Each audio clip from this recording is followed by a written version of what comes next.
पालघर तालुक्यातील खडकोली येथील वनजमिनीवरील बेकायदेशीर रस्ता प्रकरण आता अधिकच गंभीर वळणावर पोहोचलंय.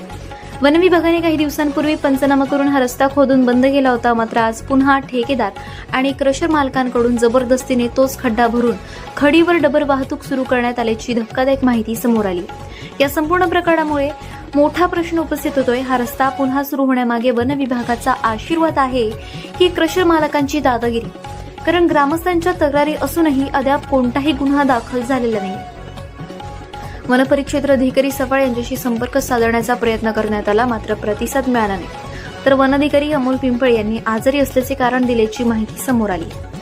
त्यामुळे वन विभागातील अधिकारी आणि कर्मचाऱ्यांनी आपली जबाबदारी विसरली का, असा सवाल उपस्थित होतोय.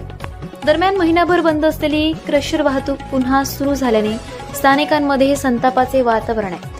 वन विभागाच्या जागेतून उघडपणे व्यावसायिक वाहतूक सुरू असताना कायदेशीर कारवाई का होत नाही? सहाय्यक वनसंरक्षक अधिकारी नेमके काय करत आहेत, असे प्रश्न आता नागरिक विचारू लागले. यापूर्वी या प्रकरणात तत्कालीन आमदार राजेश पाटील आणि आदिवासी नेते काळूराम दोधळे यांच्या नेतृत्वाखाली आंदोलन झाले होते. तरीही परिस्थितीत सुधारणा न झाल्याने प्रशासनाच्या भूमिकेवर संशय व्यक्त केला जातोय.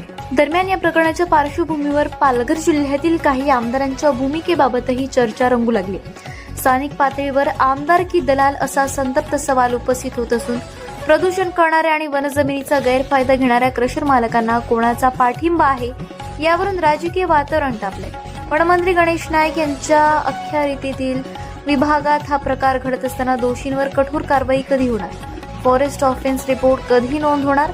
आणि खडकोलीत सुरू असलेला हा बेकायदेशीर कारभार थांबणार का, याकडे आता संपूर्ण पालघर जिल्ह्याचं लक्ष लागलंय.